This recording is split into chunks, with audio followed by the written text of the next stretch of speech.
Listen. Hey. Who's the deadliest, the wickedest and the sickest? Moves are the smoothest and the style is the slickest. Who scores the half-court buzzer beater swishes? Must be you, cause nah, it's not me. Cause trust me, I'm the bench, the bench, the bench, the bench, the what? The bench, the bench, the bench, the bench, the who? The bench, the bench, the bench warmer. I'm always last to be picked and in some cases never picked it on. What is going on, everyone? Welcome. And a very happy bonfire night to all of my UK watchers. In fact, throughout the show you might even hear a couple of bangs and pop-ins and fireworks going off. Don't worry, it's not gunshots. Although we do live in the ghetto, it's not gunshots, so don't worry, it's just fireworks. But welcome to the show. It's 8 o'clock, it's Sunday night, it's Sammy the Benchwarmer coming to you live and direct from a secret location here in London. Welcome if you're joining us here on Instagram Live. If you're joining us on YouTube, why not join us every Sunday night at 8 p.m. live on Instagram Live. But nonetheless, you're welcome. If you're watching on Instagram, why not subscribe on YouTube? Go on the website, warmingthebench.com, Instagram at warmingthebench. It's great to see you guys. As always, we've got Monica right in the house, aka Monica the Splash Sister. What's going on, Monica? I'm good, how you doing? I'm not bad. How's the old 3-point range? Mate, it's great. Yeah? Shooting it out. Okay. Alright, nice. Do you reckon you could score a basket in this shack basket Absolutely. here? With one of the, alright. But with one of these little basketballs? Yeah. Alright, cool. I'm gonna hold it and you gotta shoot to see if you can live up to your name with the Splash Sister, yeah? Alright, go for it. Get out! No! No way that you're gonna make that. Alright. As we said, everyone, it's kicking off. No, I don't want to throw my shack toy too much. It's all kicking off on the show. Monica the Splash Sister just got rejected live on air. How do you feel about that? Let's keep it moving. Alright then, as you wish. So, first part of the show, if you're getting used to it like by now, it's episode 3. The first segment is Back to the Future, where we look at the NBA today and we compare it to the NBA back in the day. NBA today compared to back in the day, and this week it's been all about the unicorn, you know what I'm talking about, Kristaps Porziņģis, the big man. I'm a Knicks fan and he's bringing hope to a franchise which has looked pretty hopeless for many years now. You guys probably saw it epitomised it this week. He rejected the shot, he ran the full length of the court, he called the ball and dunked it at the other end. And I, for one, looked at the screen, closed my eyes, smiled to myself and said yes. The future is here.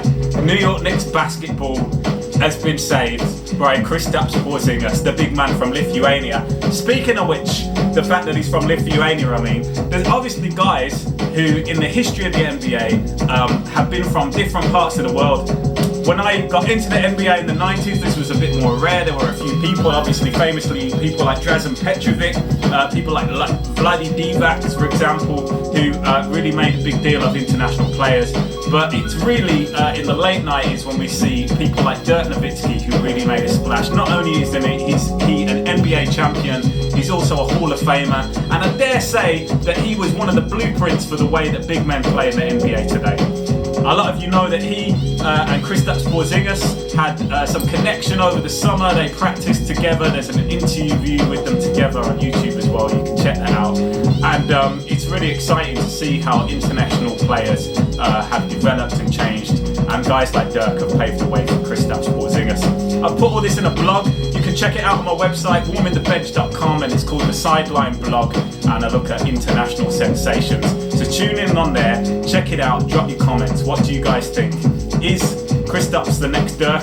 Will he save the Knicks? Is he the future of the NBA? Is he the future of the big man game? Will he save the big man position, the centre position?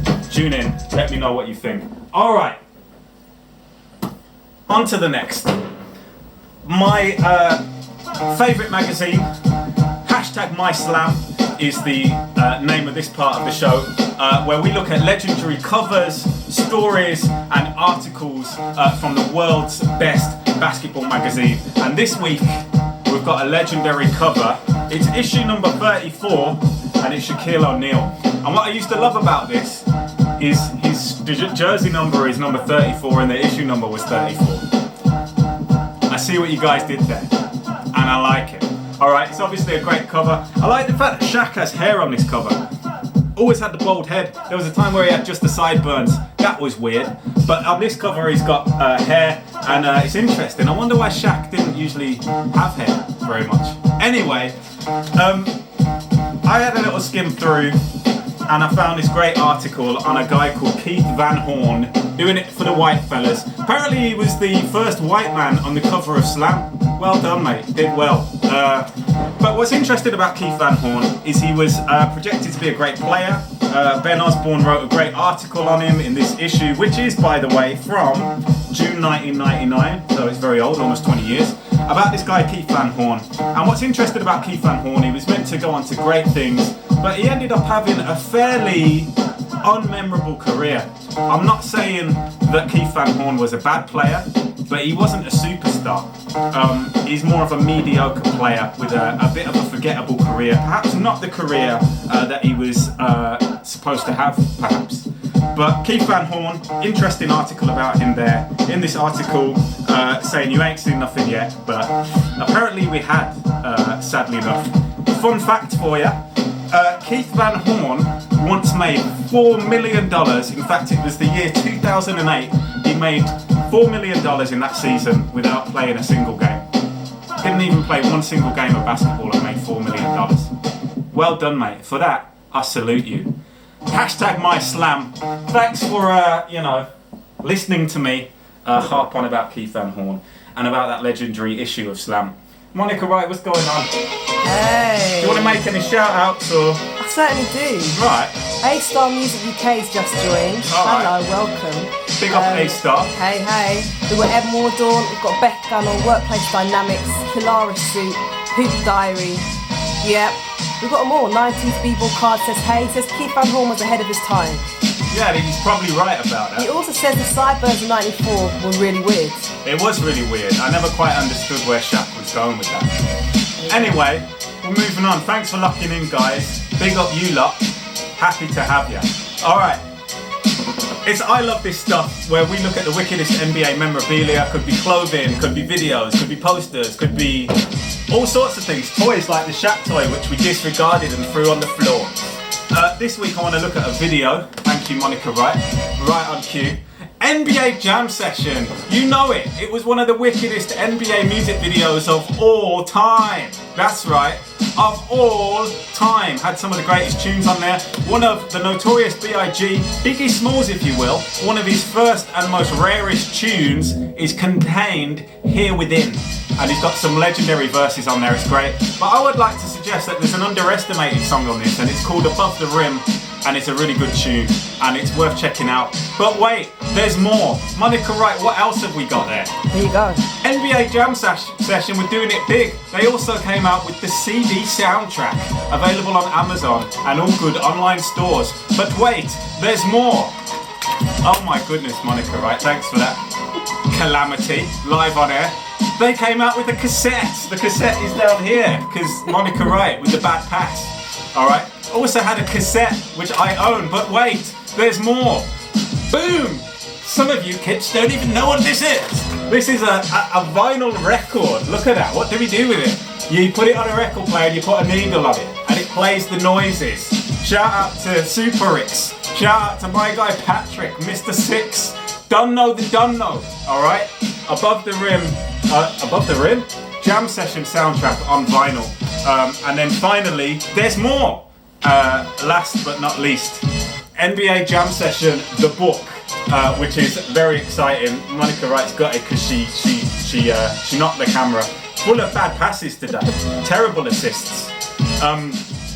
But yeah, the pages in this book, everyone is iconic. Every single one is wonderful. There's a message in there to William.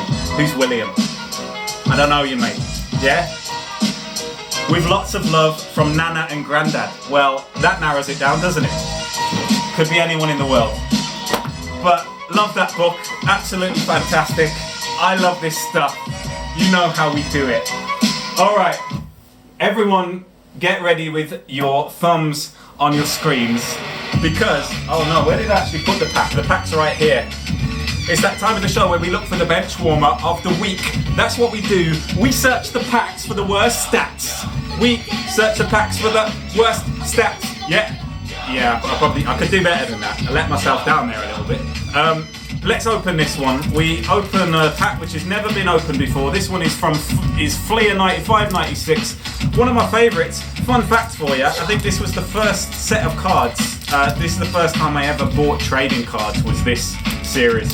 Before that I'd bought stickers, filled up a couple of annuals, but I'd never had the cards. Alright, this can't be a bench warmer because it is the Indiana Pacers. Monica Wright's desperate to do that thing she did last week, which was obviously hilarious, but I'm hating on it a little bit. Wesley Person, what do you think? He might be the bench warmer. These ones don't actually have stats on them, so we actually have to just decide by popular vote. Steve Smith, nah, Steve Smith is not the bench warmer. Robert Parrish, he's too legendary to be the bench warmer. Too legendary. Glenn Robinson, no, he had a solid career. He's not the bench warmer. Is Mark West the bench warmer? At the moment, it's between him and Wesley Person. John Williams, RIP, much love and respect to him. He is not the bench warmer. And then finally, Danny Ainge, NBA coach extraordinaire. Thanks, Monica Wright, throwing them all on the floor. But I'm going to pick up a couple. I'm going to pick up Wesley Person, and I'm going to pick up Mark West. What are you guys saying? Wesley Person, this is a rookie sensation card, so it doesn't have any stats on the back, it just has a little description about his life. But Mark West has got a couple of stats.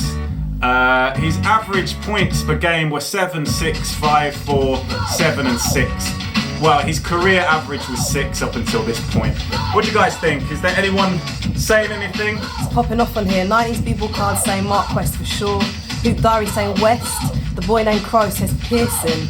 Workplace Dynamics says Monica is a bench warmer. Alright, easy. Haters in the house. Yep, we've also got Adam Bertle says West. 90s people card says Mark West.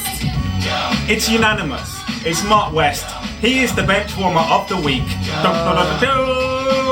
Bench warmer of the week is Mark West, ladies and gentlemen. Round of applause.